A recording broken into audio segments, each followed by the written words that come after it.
मैं दावत दूंगा। हमारे बीच में मौजूद हैं आज के हमारे चीफ गेस्ट, इस प्रोग्राम के मेहमान खुसूसी जनाब श्री श्री रविशंकर साहब। मैं उम्मीद करूंगा आप लोग ज़ोरदार इस्तकबाल करेंगे। ये बहुत बड़ी शख्सियत है, हम इनका इस्तकबाल करते हैं और ये उम्मीद करते हैं, ये उम्मीद नहीं बल्कि यकीन है कि कौमी यकजहती का ये काफिला आप जैसे लोगों की सरबराही में आगे बढ़ेगा और मुल्क तरक्की करेगा। तशरीफ लाइए।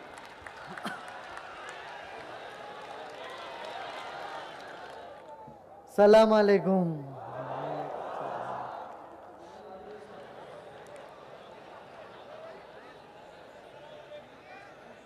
मुझे बहुत हर्ष हो रहा है इस दिन का। मैं कितने महीनों से, सालों से इंतज़ार कर रहा था। इस तरह के हम एक जो वातावरण बन गया है दुनिया में, जिसमें आतंकवाद को खास मुस्लिम कौम के साथ जोड़ दिया जा रहा है, इस बात को हमें अलग करना है। और आज मैं बहुत खुश हूँ और आप सबको प्रणाम करता हूँ। यहाँ जितने बड़े बड़े हमारे उलिमा लोग बैठे हैं, स्वामी अग्निवेश जी हैं, यहाँ के चीफ मिनिस्टर साहब बैठे हैं, कि आज हम ये जो एक गलत फहमी फैल गई है, उसका मुकाबला करने के लिए सब जुड़ करके एक आवाज़ से आगे बढ़ेंगे। हमने सुना बुजुर्गों से, हदीस में हज़रत मोहम्मद पैगंबर साहब ने कहा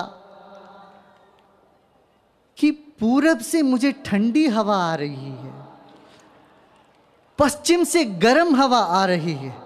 आज हम ये करेंगे कि ये ठंडी हवा बनाए रखेंगे हम लोग। पूरब का ठंडी हवा पैलेस्टीन तक पहुंचेगा। प्यार और मोहब्बत का लहर हम लोग छोड़ेंगे पूरी दुनिया में।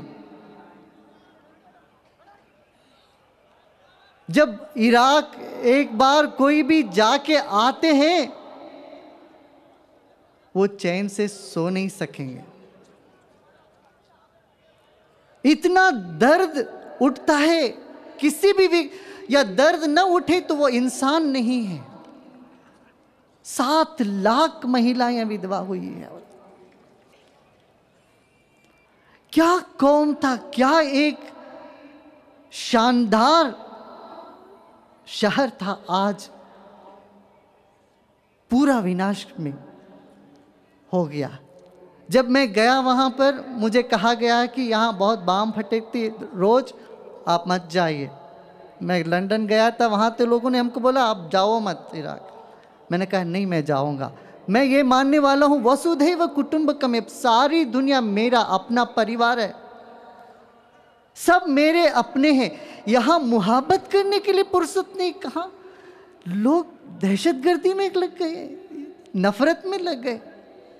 जीवन इतना छोटा है, क्षणिक है। तो हम गए वहाँ, फिर वहाँ की सरकार ने हमको 12 गाड़ी दी हमारे सिक्योरिटी के लिए, 2 टैंकर आगे पीछे। 2 घंटे, आधा घंटे जाने की दूरी 2 घंटे में पूरा होता था। मैं नजफ भी गया, वहाँ से लोगों ने कहा मत जाओ। वहाँ का सरकार कह रही थी ग्रीन जोन में यहाँ पर तकलीफ होती है, यहाँ पर बम फूटती है, आप कैसे जाओ। मैंने कहा नहीं, मुझे यहाँ ये सियासत के किले में नहीं रहना है, मुझे आम जनता के बीच में जाना है। मुसलमान मेरे भाई हैं और वो मुझे प्यार करते हैं, मैं उनके बीच में रहूँगा, बीच में जाऊँगा।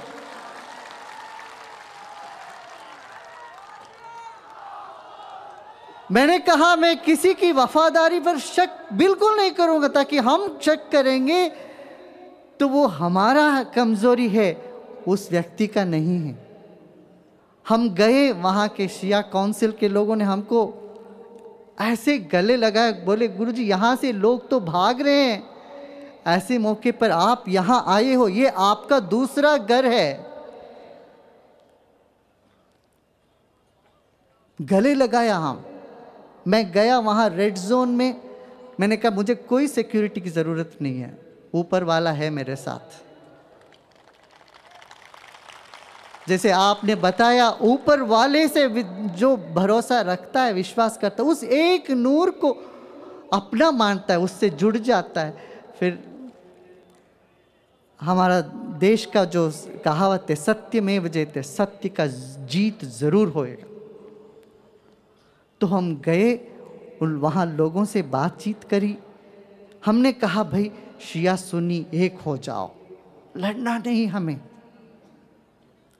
तो एक गांव से 8,000 सुन्नी परिवार को शिया लोगों ने बाहर कर दिया। मैंने वहाँ जाके उस उलेमा को, वहाँ के सियासत को, बड़ी बड़ी शख्सियत को लेके फिर शिया के गांव में गया। हमने कहा देखिए दोनों शिया सुन्नी दो आंख जैसा है इस्लाम का, दो आंखों में एक ही नज़र है, दिखता एक ही है दृश्य, मगर आंख तो है, हमें आपस में एक होके रहना। तो उन लोगों ने स्वागत की, फिर वापस वो परिवार वहाँ आके बसने लगा। ये एक छोटा सा गांव की बात मैं कह रहा हूँ, मगर ऐसा तो बहुत है। और हिंदुस्तान ही ऐसा काम कर सकता है दुनिया में, जहाँ हम बटे हुए हैं, सबको जोड़ने का। मैं एक छोटा सा कहानी बताऊं। एक दर्जी था,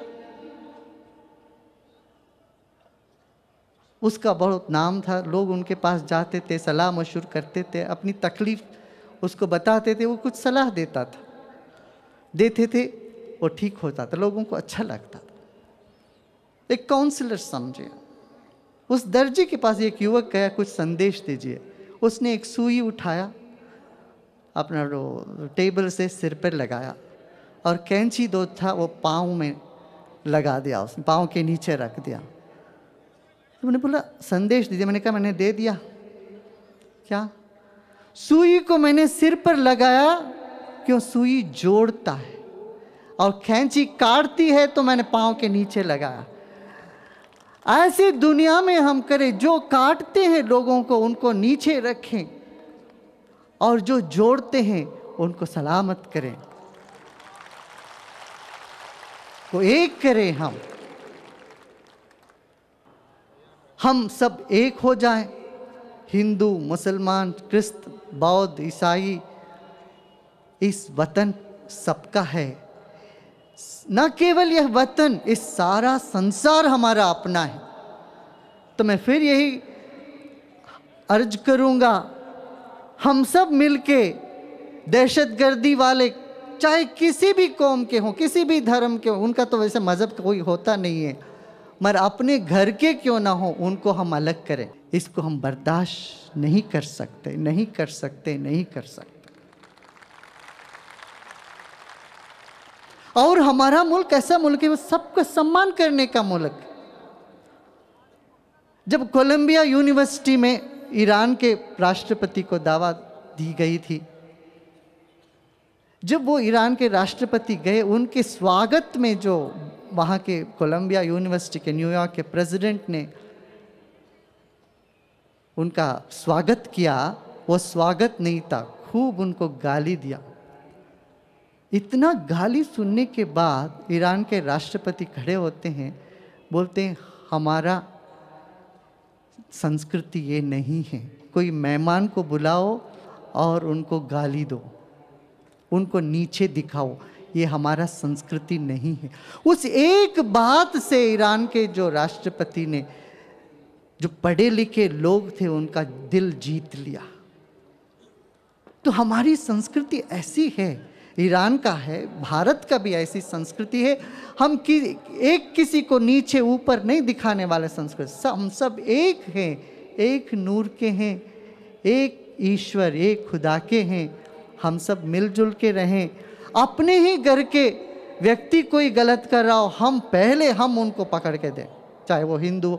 मैं उस माता को सलाम करता हूँ जो केरला के एक माता थी, वो बोली कि यदि मेरा लड़का दहशतगिरी करता है तो मेरा लड़का नहीं है।